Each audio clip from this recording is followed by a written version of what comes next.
তদন্তে ফের চিকিৎসক বিধায়কের বাড়িতে সিবিআই আধিকারিকরা। সুদীপ্ত রায়ের সিথির বাড়িতে ফের কেন্দ্রীয় সংস্থা।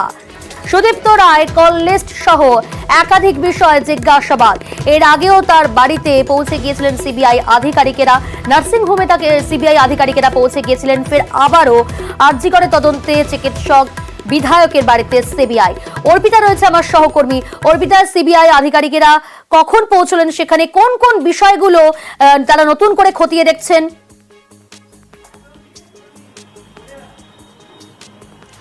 দেখো, ঠিক 7:45 নাগাদ আরজি করে খুন এবং ধর্ষণের ঘটনাতে দিল্লি এবং কলকাতার যে সিবিআই স্পেশাল ক্রাইম ব্রাঞ্চের আধিকারিকরা সিথির যে এমএলএ অর্থাৎ যিনি কিনা এই বিধায়ক সুদীপ্ত রায়, তার বাড়িতে এসেছে সিবিআই আধিকারিকরা।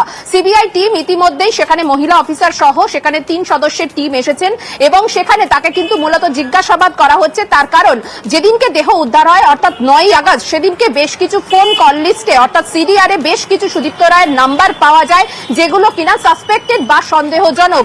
যে কারণে কিনা আরজি করে আজকে যে সিবিআই এর টিম সেখানে গিয়েছিল, তারা কিন্তু মূলত দেখছেন যে সাক্ষী হিসাবে অনেকে ঘটনাস্থলে সেদিনকে ঢুকেছিলেন যারা কিনা প্রমাণ লোপাটের সঙ্গে যুক্ত, এমনটাই সিবিআই এর দাবি এবং তাদেরকে চিহ্নিতকরণ করার জন্যই আজকে সিবিআই টিম যায়।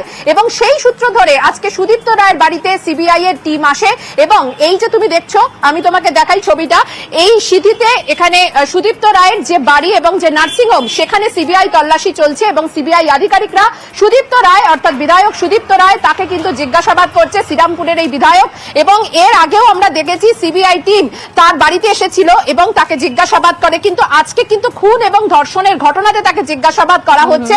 তার কারণ, সুদীপ্ত রায়ের এই বাড়ি এবং যে নার্সিংহোম, সেখানে সুদীপ্ত রায়ের এই 9ই আগস্ট বেশ কিছু কল এসেছিল এবং এই ঘটনাস্থলে যে প্রমাণ লোপাট হয়েছে সে বিষয়ে কিন্তু একাধিকবার সিবিআই আধিকারিকরা জানিয়েছেন। এবং যারা কিনা সাক্ষী হিসাবে বা যারা সেখানে প্রেজেন্স ছিলেন, যেরকম আজকে সেখানে গেছে বিরূপাক্ষ বিশ্বাস বা অভিজ্ঞ সহ একাধিক জন, তারাও কিন্তু সেখানে ছিলেন। ফলে এই যে কমিউনিকেশন বা এই যে ঘটনাস্থলে যারা সেখানে উপস্থিত ছিলেন, সেখানে প্রমাণ লোপাটের জন্য গিয়েছিলেন কিনা, সেখানে সুদীপ্ত রায় যেহেতু সন্দীপ ঘনিষ্ঠ, সেহেতু কিন্তু সুদীপ্ত রায়কে ফের জিজ্ঞাসাবাদের জন্য সিবিআই টিম ইতিমধ্যেই এসেছে এবং এখনো অব্দি বাড়িতে তারা জিজ্ঞাসাবাদ করে বিভিন্ন বিষয় তারা খতিয়ে দেখছেন। অনেক ধন্যবাদ অর্পিতা, পরিস্থিতির উপর নজর রাখো তুমি।